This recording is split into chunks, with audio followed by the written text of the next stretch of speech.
नमस्ते दोस्तों, आज बीटीएस एक बहुत ही फन ब्रिटिश एक्सपीरियंस एंजॉय करने वाले हैं। वीडियो के शुरुआत में होस्ट जॉर्डन नॉर्थ बीटीएस का इंतजार करते हुए डांस प्रैक्टिस करते नजर आते हैं। थोड़ी देर बाद बीटीएस की एंट्री होती है और सब एक दूसरे को स्माइल के साथ हेलो बोलते हैं। होस्ट सबका वेलकम करते हुए कहते हैं, welcome to a British day out. इस पर जिमिन मुस्कुराते हुए जवाब देते हैं, well we are very honoured to be here. सभी मेंबर्स काफ़ी एक्साइटेड दिख रहे होते हैं। फिर होस्ट बीटीएस मेंबर्स को काउंट करना शुरू करते हैं। वो एक एक मेंबर को देखते हैं और अचानक रुक जाते हैं। फिर होस्ट पूछते हैं, वेयर इज आरएम। ये सुनते ही तायुंग हंसते हुए कहते हैं, आरएम सो रहे हैं। होस्ट थोड़ा हैरान होकर पूछते हैं, क्या वो सो रहे हैं? तब जिन हंसते हुए बात क्लियर करते हैं और कहते हैं, एक्चुअली वो किसी दूसरे प्रोग्राम में गए हुए हैं। होस्ट कहते हैं, अच्छा तो आरएम किसी और शेड्यूल में बिजी हैं। जिन सर हिलाकर कहते हैं, हाँ। इसके बाद होस्ट सबको आफ्टरनून टी के लिए इनवाइट करते हुए बोलते हैं, shall we start with some afternoon tea, please help yourself. Host बताते हैं कि ये ट्रेडिशनल इंग्लिश ब्रेकफास्ट टी है। उसके बाद होस्ट खुद सबके कप्स में चाय डालते हैं और साथ ही कुछ डेजर्ट्स और केक्स भी टेबल पर सर्व करते हैं। हर मेंबर्स के सामने एक टी पॉट रखा होता है और सब अपने अपने कप्स में चाय डालने लगते हैं। तब जिन कहते हैं, हुंचा, और बताते हैं कि कोरियन लैंग्वेज में ब्लैक टी को हुंचा कहते हैं। होस्ट बताते हैं कि ब्रिटेन में बहुत से लोग सुबह की शुरुआत चाय से ही करते हैं। मेंबर्स भी चाय को देखकर काफ़ी एक्साइटेड नज़र आ रहे होते हैं। कोई कहता है, I like it with some milk and sugar. तब होस्ट एक इंटरेस्टिंग बात बताते हैं। वो कहते हैं कि ब्रिटेन में चाय को स्टिर करने का भी एक अलग तरीका होता है।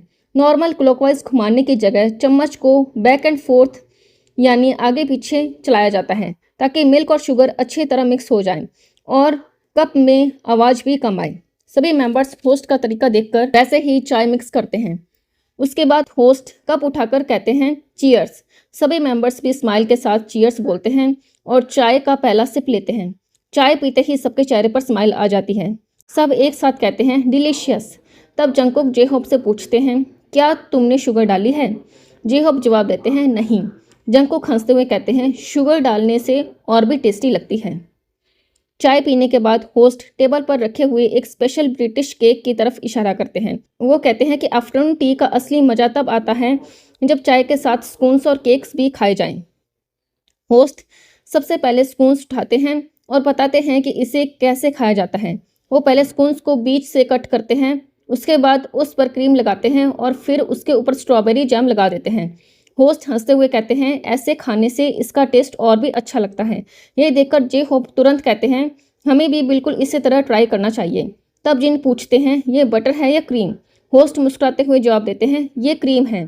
लेकिन जंगकुक हंसते हुए कहते हैं, इसकी स्मेल तो बटर जैसी लग रही है। अब सभी मेंबर्स भी अपने अपने स्पून्स पर क्रीम और जैम लगाकर खाना शुरू कर देते हैं। एक बाइट लेते ही सबके चेहरे पर स्माइल आ जाती है। सबको ये ब्रिटिश डेजर्ट बहुत ही टेस्टी लगता है।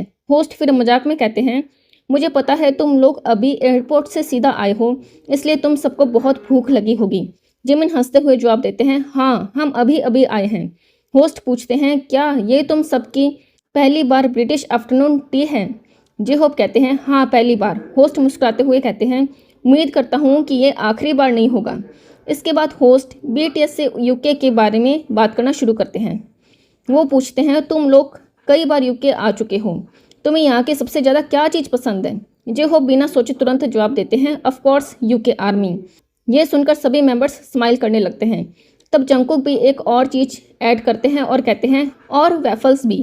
होस्ट फिर पूछते हैं, जब तुम पहली बार यूके आए थे तब किस चीज़ ने तुम्हें सबसे ज़्यादा सरप्राइज़ किया था? मेंबर्स कुछ देर सोचते हैं। तब तायुंग जवाब देते हैं, नेशनल गैलरी कितनी बड़ी है, ये देखकर हम सच में सरप्राइज हो गए थे। होस्ट पूछते हैं, क्या तुम लोग नेशनल गैलरी गए हो? जंगकुक कहते हैं, हाँ लगभग 8 साल पहले। इसके बाद होस्ट पूछते हैं, यूके का कोई फेवरेट फूड जो तुम्हें बहुत पसंद आया हो? जे होप हंसते हुए कहते हैं, ऑफ कोर्स टी। जिन कहते हैं, मैंने सुना है कि यहाँ के स्पून्स और इंग्लिश ब्रेकफास्ट टी बहुत फेमस है। तब तायुंग होस्ट से पूछते हैं, हमें कुछ और फेमस ब्रिटिश फूड रिकमेंड कीजिए। होस्ट तुरंत जवाब देते हैं, फिश एंड चिप्स, और फिर कहते हैं, सॉसेज एंड मैश भी जरूर ट्राई करना। जे होप एक्साइटेड होकर कहते हैं, साउंड्स यमी। लेकिन होस्ट यही नहीं रुकते, वो अपनी फेवरेट डिश का नाम बताते हैं और कहते हैं, मेरी favourite dish corn beef hash है। जब मैं छोटा था मेरी माँ मेरे लिए ये डिश बनाती थी। ये सुनकर तायुंग कहते हैं, हाँ, मैंने सुना है कि ये भी काफ़ी फेमस डिश है। होस्ट हंसते हुए कहते हैं, कभी मेरी मॉम से मिले तो वो तुम्हें ये डिश जरूर खिलाएगी। ये सुनते ही सभी मेंबर्स मजाक करने लगते हैं और जे होप एक्साइटमेंट में बोल देते हैं, चलो चलते हैं होस्ट के घर। ये सुनकर सब जोर जोर से हंसने लगते हैं। आफ्टरनून टी और ब्रिटिश फूड की बातें चल ही रही होती हैं कि होस्ट कहते हैं, अब मेरे पास तुम सबके लिए एक सरप्राइज़ है। ये सुनकर सारे मेंबर्स एक्साइटेड हो जाते हैं। थोड़ी ही देर बाद होस्ट टेबल पर एक famous British Colin the caterpillar cake लेकर आते हैं। जैसे ही केक सामने आता है सभी मेंबर्स बड़े ध्यान से उसे देखने लगते हैं। केक का डिज़ाइन इतना क्यूट होता है कि सबके चेहरे पर स्माइल आ जाती है। सबसे पहले तायुंग पूछते हैं, क्या ये बर्थडे केक है? होस्ट मुस्कुराते हुए जवाब देते हैं, हाँ ये बर्थडे केक ही है। फिर होस्ट मजाक में पूछते हैं, तो बताओ ये केक किस स्पेशल मेंबर के लिए होना चाहिए? एक सेकंड की भी देरी किए बिना सारे मेंबर्स एक साथ जोर जोर से बोलने लगते हैं, इट्स जेके। सभी जंको की तरफ देखने लगते हैं। वैसे भी उस वक्त बीटीएस में सबसे पहले जंको का ही बर्थडे आने वाला था 1 सितंबर, इसलिए सबने उसका ही नाम लिया। होस्ट केक लेकर जंको के पास जाते हैं और कहते हैं, ये लो तुम्हारे लिए। जंको केक को देखकर थोड़ा कंफ्यूज हो जाते हैं और हंसते हुए पूछते हैं, मैं इसे कैसे पकड़ूं? वो केक के फेस को ध्यान से देखते हुए कहते हैं, ये तो किसी कार्टून कैरेक्टर जैसा लग रहा है। फिर जंकुक मजाक में पूछते हैं, क्या ये बनी है?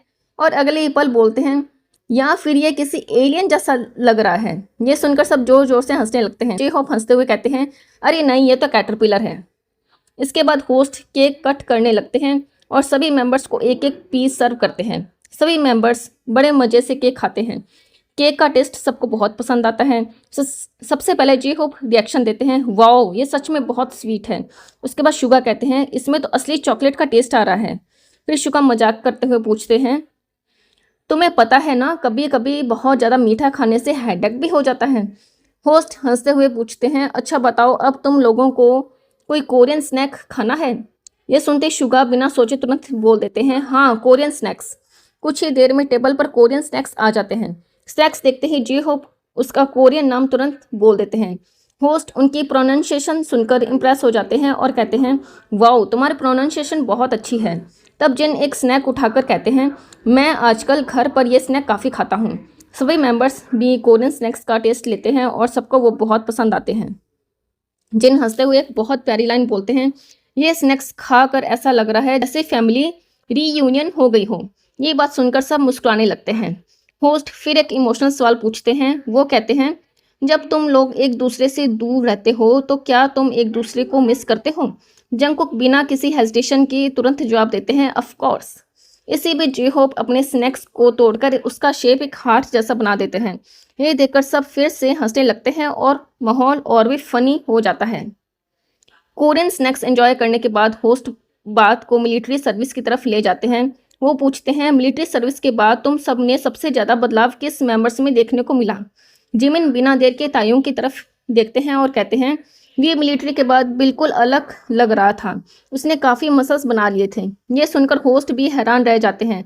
वो हंसते हुए कहते हैं, सच में इतना ज़्यादा बदल गया? सभी मेंबर्स भी हंसने लगते हैं और तायुंग सिर्फ मुस्कुराते रहते हैं। इसके बाद होस्ट एक और इमोशनल सवाल पूछते हैं, मिलिट्री सर्विस के दौरान तुम लोगों को सबसे ज़्यादा किस चीज़ की कमी महसूस हुई? सबसे पहले जिन जवाब देते हैं। वो कहते हैं, मैं सबसे पहले मिलिट्री से डिस्चार्ज हुआ था। उसके बाद तायुंग अपनी फीलिंग्स शेयर करते हुए कहते हैं, वो कहते हैं, मैं मिलिट्री में काफ़ी बोर हो जाता था। होस्ट पूछते हैं, ऐसा क्यों? तायुंग थोड़ी देर सोचकर जवाब देते हैं, क्योंकि वहाँ कोई ऐसा नहीं था जो मुझे सच में समझ सके। जिन उनकी बात से सहमत होते हुए कहते हैं, बिल्कुल सही। फिर शुगा भी अपना एक्सपीरियंस बताते हैं। वो कहते हैं, मेरे पास भी बात करने के लिए ज़्यादा लोग नहीं थे। तायुंग आगे कहते हैं, मिलिट्री में काउंसलर्स तो होते हैं लेकिन मैं अपनी फीलिंग्स आसानी से शेयर नहीं कर पाता। इसलिए जब मुझे कोई परेशानी होती थी तो मेरे पास बात करने वाला कोई नहीं होता था। ये सुनकर माहौल थोड़ा इमोशनल हो जाता है। होस्ट भी उनकी बात को ध्यान से सुनते हैं। थोड़ी देर बाद एटमॉस्फेयर को हल्का करने के लिए होस्ट बीटीएस से अपना इंट्रोडक्शन देने के लिए कहते हैं। आरएम उस दिन किसी और शेड्यूल में बिजी होते हैं, इसलिए जे होप मजाक में कहते हैं, आज शुगा ही लीडर बनेंगे। शुगा हंसते हुए जवाब देते हैं, मैंने पहले कभी लीड नहीं किया। फिर शुगा मुस्कुराते हुए वो सबके साथ बोलते हैं, वी आर बीटीएस। सब जोर जोर से हंसने लग जाते हैं। तब जिन तुरंत कहते हैं, हमने 13 साल तक ये सब साथ किया है, इसलिए ये सब नेचुरली आ जाता है। इसके बाद होस्ट वेम्बले स्टेडियम की याद दिलाते हुए पूछते हैं, जब ब्रिटिश फैंस तुम्हारे साथ गाना गा रहे थे और वो वीडियोस वायरल हो गए थे, तब तुम्हें यूके ऑडियंस की सबसे अच्छी बात क्या लगी? जे होप तुरंत जवाब देते हैं, यूके के फैंस को एंजॉय करना बहुत अच्छी तरह आता है। वो हर परफॉर्मेंस में पूरी एनर्जी के साथ शामिल होते हैं। फिर जिमिन वेम्बले की एक खास पल याद करते हुए कहते हैं, जब बोहेमियन रैप्सोडी फिल्म बहुत फेमस थी, उसी दौरान हम वेम्बले स्टेडियम में परफॉर्म करने गए थे। वो एक्सपीरियंस हमारे लिए हमेशा यादगार रहेगा। होस्ट फिर पूछते हैं, एयररंग वर्ल्ड टूर में फैंस क्या नया एक्सपेक्ट कर सकते हैं? तायुंग जवाब देते हैं, हमारे गाने का असली एहसास तभी होता है जब फैंस हमें लाइव देखते हैं। हर कंसर्ट में आर्मी की एनर्जी अलग लेवल की होती है और उसी एनर्जी की वजह से हमारी परफॉर्मेंस भी हर बार थोड़ी अलग हो जाती है। सच कहूँ तो हमें भी पहले से नहीं पता होता कि स्टेज पर उस दिन क्या नया हो जाएगा। यह सुनकर होस्ट भी मुस्कुराने लगते हैं। अब होस्ट बीटीएस से उनके नए एल्बम के बारे में बात करते हैं। वो पूछते हैं, एल्बम का कौन सा गाना फैंस की तरफ से सबसे अच्छा रिस्पॉन्स पा रहा है? सबसे पहले जे होप जवाब देते हैं, फाया। उसके बाद शुगा कहते हैं, हुलीगन। जिमिन मुस्कुराते हुए बोलते हैं, बॉडी टू बॉडी। और फिर जिन एक बहुत इंटरेस्टिंग बात शुरू करते हैं। वो कहते हैं, बॉडी टू बॉडी में एक जगह आई रंग वाला पार्ट आता है। कंसर्ट में जब यह पार्ट आता है तब दुनिया भर के फैंस हमारे साथ मिलकर गाते हैं। मेरे लिए टूर का सबसे एक्साइटेड मोमेंट यही होता है। होस्ट कहते हैं, मुझे डांस बिल्कुल नहीं आता, क्या तुम लोग अपने नए सॉन्ग्स का डांस सिखा सकते हो? जी हब तुरंत कहते हैं, बिल्कुल, हुलीगन का डांस काफ़ी इजी है। लेकिन तायुंग हंसते हुए कहते हैं, नहीं, 2.0 ज़्यादा कूल लगेगा। थोड़ी देर सोचने के बाद जी होप स्विम गाना चूज़ करते हैं और होस्ट को उसकी कोरियोग्राफी स्टेप सिखाना शुरू कर देते हैं। होस्ट पूरी कोशिश करते हैं लेकिन बार बार स्टेप भूल जाते हैं। सभी मेंबर्स उन्हें देखकर हंसने लगते हैं। डांस खत्म होने के बाद होस्ट हंसते हुए कहते हैं, सिखाना जितना आसान लगता है उतना होता नहीं है, मैं तो समझ ही नहीं पा रहा। तायुंग होस्ट की तरफ हंसते हुए कहते हैं, आप तो बेस्ट डांसर हो। होस्ट हंसकर बोलते हैं, थैंक यू। अब होस्ट कहते हैं, अब मेरी बारी है, मैं तुम सबको थोड़ी ब्रिटिश इंग्लिश सिखाता हूँ। वो सबको एक फ्रेज सिखाते हैं, चीयर्स मेट, और बताते हैं कि यूके में लोग इस फ्रेज का इस्तेमाल दोस्ती और अप्रिशिएशन दिखाने के लिए बहुत करते हैं। मेंबर्स भी बार बार चीयर्स मेट बोलकर प्रैक्टिस करते हैं। होस्ट कहते हैं, यूके आर्मी ये देखकर बहुत खुश होगी। सभी मेंबर्स कैमरा की तरफ देखते हुए स्माइल करते हैं और यूके आर्मी को चीयर करते हैं। इसके बाद जिन जंगकुक से कहते हैं, जंगकुक यूके आर्मी के लिए कुछ कहना चाहोगे? जंगकुक कैमरा की तरफ देखते हैं और दिल से मैसेज देते हैं। वो कहते हैं, सबसे पहले इतने लंबे समय बाद आपसे मिलने का मौका मिल रहा है। हमने आप सबको बहुत मिस किया है। हमारे कंसर्ट में सिर्फ 2 ही दिन बचे हैं और हम आपसे मिलने का इंतजार नहीं कर पा रहे हैं। इस बार भी हम अपना 100% देंगे। Thank you. ये मैसेज सुनकर फैंस जरूर इमोशनल हो जाएंगे। उसके बाद होस्ट पूछते हैं, 2013 से लेकर आज तक तुम्हारे करियर का सबसे यादगार पल कौन सा है? जंगकुक कहते हैं, मेरे लिए वेम्बले स्टेडियम का कंसर्ट सबसे यादगार था। उसके बाद तायुंग कहते हैं, मिलिट्री सर्विस ख़त्म करने के बाद दोबारा स्टेज पर लौटना भी मेरे लिए बहुत स्पेशल था। और जिमिन मुस्कुराते हुए कहते हैं, हो सकता है 2 दिन बाद होने वाला कंसर्ट ही हमारी ज़िंदगी का सबसे यादगार कंसर्ट बन जाए। होस्ट फिर बीटीएस के नॉर्मल सॉन्ग के कोरियन वर्जन के बारे में पूछते हैं। जो हो बताते हैं, ये गाना फैंस को इतना पसंद आया कि कोरियन फैंस भी इसका कोरियन वर्जन सुनना चाहते थे, इसलिए हमने ये वर्जन रिलीज़ किया। होस्ट पूछते हैं, म्यूज़िक वीडियो के बारे में, बिहाइंड द सीन्स के बारे में कोई सीक्रेट है तो बताओ। जिमिन कहते हैं, वीडियो की शुरुआत में जंगकुक को ध्यान से देखना, वो बहुत इंप्रेसिव लग रहा है। होस्ट फिर पूछते हैं, और कोई सीक्रेट? तब जिन हंसते हुए एक मज़ेदार बात बताते हैं। वो कहते हैं, एक सीन में वी ने अचानक अपनी पैंट नीचे खींचने वाला एक्शन कर दिया था। ये स्क्रिप्ट में बिल्कुल नहीं था। हम सब उसकी अचानक से की हुई एक्टिंग को देखकर सच में बहुत ही ज़्यादा सरप्राइज हो गए थे। ये सुनकर सभी मेंबर्स और होस्ट जोर जोर से हंसने लगते हैं। होस्ट बीटीएस का शुक्रिया अदा करते हैं और इंटरव्यू यहीं ख़त्म होता है। और इस तरह बीटीएस ने यूके में अपने फैंस के साथ एक और यादगार और मस्ती भरा पल शेयर किया। अगर आप भी बीटीएस के फ़ैन हो तो कमेंट में ज़रूर बताना कि इंटरव्यू का आपका फेवरेट मोमेंट कौन सा था। और ऐसे ही बीटीएस अपडेट्स के लिए चैनल को सब्सक्राइब करना भूलना मत। और बोरा है।